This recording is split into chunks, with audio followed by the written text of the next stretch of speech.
ఆంధ్ర రాష్ట్రంలో గత 5 సంవత్సరాలుగా గాడి తప్పిన పరిపాలనను సరైన మార్గంలో పెట్టేందుకు టీడీపీ ప్రభుత్వానికి ప్రజలు కాస్త టైం ఇవ్వాలని రాష్ట్ర పురపాలక పట్టణాభివృద్ధి శాఖ మంత్రి డాక్టర్ పొంగూరు నారాయణ కోరారు. నెల్లూరు నగర నియోజకవర్గ పరిధిలోని 48వ డివిజన్లో పెన్షన్ను పంపిణీ చేసిన మంత్రి ప్రజలతో ఆప్యాయంగా మాట్లాడారు. ఏ సమస్య ఉన్నా తనను నేరుగా సంప్రదించవచ్చని సూచించారు. పెన్షన్దారులను పేరు పేరున పలకరిస్తూ ప్రభుత్వం అందజేస్తున్న పెన్షన్లకు వృద్ధులకు, దివ్యాంగులకు అందజేశారు. జిల్లా పార్లమెంట్ అధ్యక్షులు అబ్దుల్ అజీజ్, రాష్ట్ర ప్రధాన కార్యదర్శి కోటంరెడ్డి శ్రీనివాస్ రెడ్డితో కలిసి లబ్ధిదారుల ఇళ్లకు వెళ్లి పెన్షన్ నగదును మంత్రి నారాయణ అందజేశారు.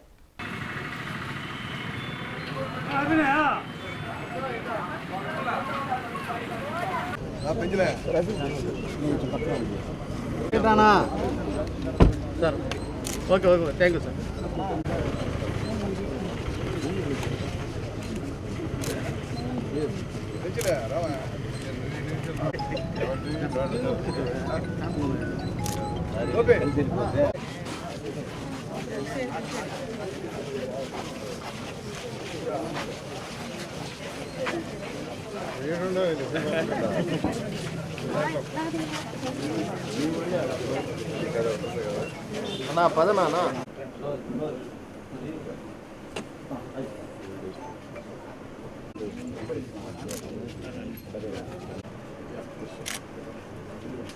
సార్ నా చేదినా నారాయణ సార్ అమ్మా ఒక్కరో వెనక్కి అన్నా మీరు తీసుకుంటే sir okay sir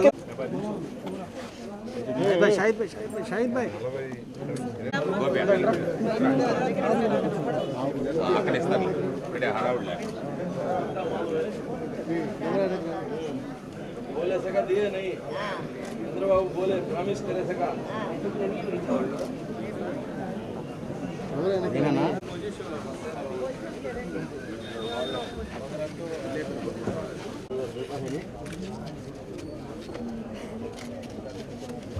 okay sir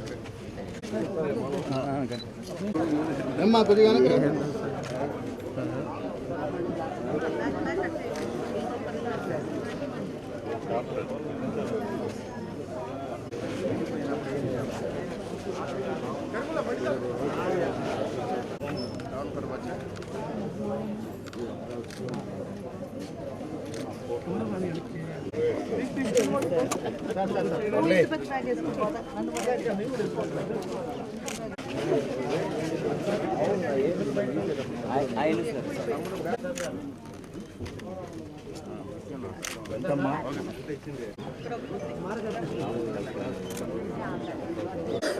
మా 4000 మూడుగొట్టు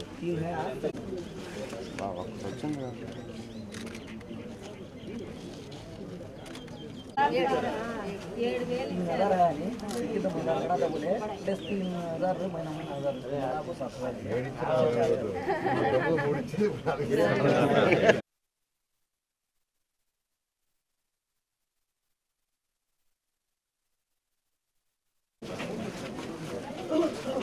ఇప్పుడు వాడుతున్నారు ఇప్పుడు బండి పెట్టుకుంటారు రన్నింగ్లో ఉన్నారు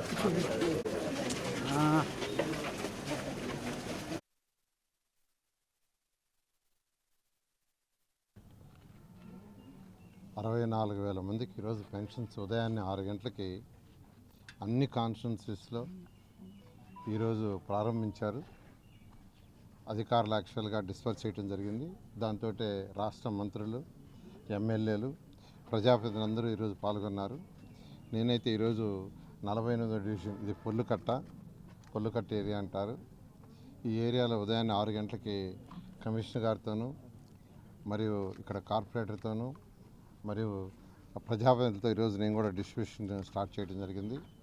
ఇక్కడ ఒకటే 3,000 4,000 చేస్తానని చంద్రబాబు నాయుడు గారు ఆ రోజు మాట ఇచ్చిన ప్రకారమే స్టార్ట్ చేసాం. అంతేకాకుండా 3 నెలలు అరియర్స్ ఇస్తానని కూడా ఎలక్షన్ ముందు చెప్పారు. అదేవిధంగా లాస్ట్ మంత్ 3,000 అరియర్స్ ఇచ్చాం. అంటే 4,000 ప్లస్ 7,000.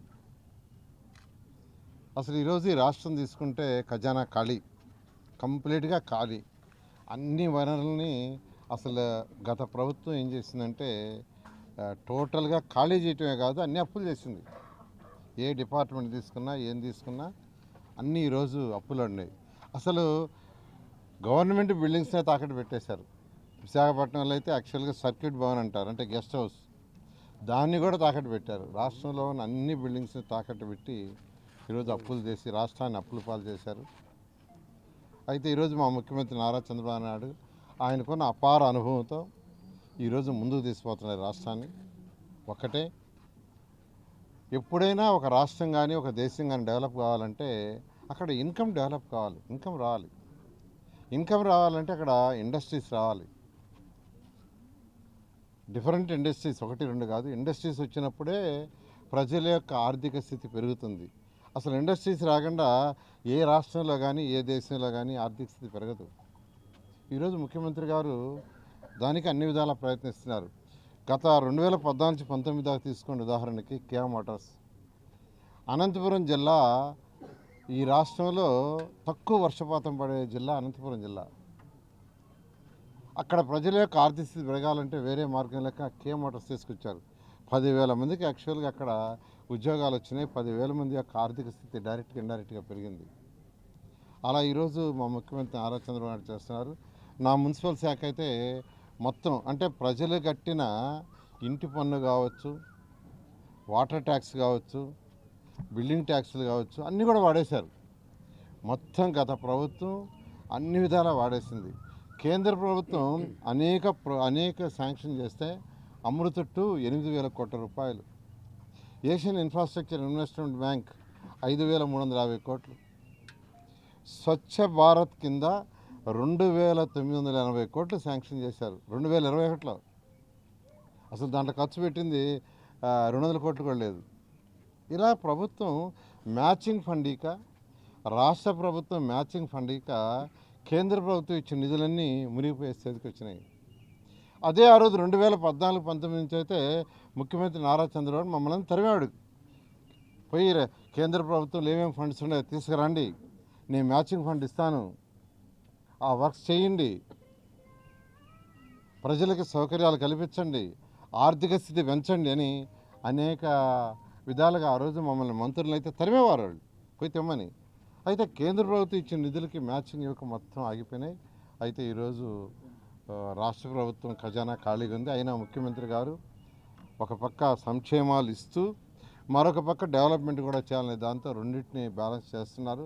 ఖచ్చితంగా ఈ రాష్ట్రం ముఖ్యమంత్రి గారి యొక్క ఆధ్వర్యంలో వీలైనంత తొందరలో గాడిలో పడుతుంది. అన్నా క్యాంటీన్స్ 15వ తేదీ స్టార్ట్ చేస్తున్నాం. ఆగస్టు 15 203 అన్నా క్యాంటీన్స్ గతంలో శాంక్షన్ చేస్తే 153 వర్కౌట్ అవుతున్నాయి.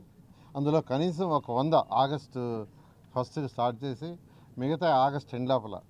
అయితే మున్సిపల్ శాఖ వారు ఈ యొక్క 183 వీలైతే 203ని రెడీ చేస్తున్నారు. అయితే ఎవరైతే ఈ యొక్క సప్లై చేస్తారో ఫుడ్ వాళ్ళు ఏంటంటే ఫస్ట్ స్టేజ్లో ఆగస్టు 15 ఒక 100 చేస్తాం సార్, మిగతా ఆగస్టు 2కి చేస్తాం, ఎందుకంటే కిచెన్ రెడీ చేసుకోవాలన్నారు. సో ఏదైనప్పటికీ ముఖ్యమంత్రి గారు ఇచ్చిన ఆదేశం ప్రకారం ఆగస్టు 15వ తేదీ కనీసం ఒక 100 స్టార్ట్ అవుతాయి. ఆగస్టు 2కి అన్ని అన్నా క్యాంటీన్స్ని స్టార్ట్ చేస్తాం. కేవలం 5 రూపాయలకే చక్కటి భోజనం గతంలో ఇచ్చి ఎలా అయితే ఈ ప్రభుత్వం పేద ప్రజలకి కడుపు నిండా భోజనం పెట్టాం, అలాంటి యొక్క ప్రోగ్రామ్ని మళ్ళీ స్టార్ట్ చేస్తున్నానని ప్రజలందరికీ తెలియజేస్తూ నేను ప్రజలందరినీ కోరేది ఒకటే, కొద్దిగా సమయం ఇవ్వండి. 5 సంవత్సరాలు గడిచిపోయింది. 5 సంవత్సరాలు అనేక అవకతవకలు జరిగినాయి. వీటన్నిటిని కరెక్షన్ చేయడానికి మాకు కొంత సమయం కావాలి. ఈరోజైతే నేను నెల్లూరు టౌన్లో నెల్లూరు మున్సిపల్ కార్పొరేషన్ ఆఫీసులో 11 గంటల నుంచి 1 గంట దాకా కూర్చొని ఉంటాను. స్టేట్ టౌన్ ప్లానింగ్ డైరెక్టర్ గారు రమ్మన్నాను, వాళ్ళ అసిస్టెంట్ రమ్మన్నాను. ఎవరికైతే లేఅవుట్స్ కావచ్చు లేదా బిల్డింగ్స్ అప్రూవల్లో కావచ్చు ఇబ్బందులు ఉన్నాయో వాళ్ళు వచ్చి చెప్పుకుంటే వాళ్ళ సమస్యలు తీర్చడానికి నేనే స్వయంగా కూర్చున్నాను. అందువల్ల నెల్లూరు కార్పొరేషన్లో ఉన్న వాళ్ళు ఎవరైనా అయితే ఏదైతే అనుమతులకి సబ్మిట్ చేయాలో అవన్నీ సబ్మిట్ చేసి ఆన్లైన్లో సబ్మిట్ చేసి ఇంకా అనుమతులు రాని వాళ్ళు ఉంటే మీరు వస్తే యాక్చువల్గా ఈరోజు 11 గంటల నుంచి 1 గంట దాకా ఉండి వారి యొక్క సమస్యలు తీరుస్తానని నెల్లూరు కార్పొరేషన్ ప్రజలందరికీ తెలియజేస్తున్నాను. Thank you.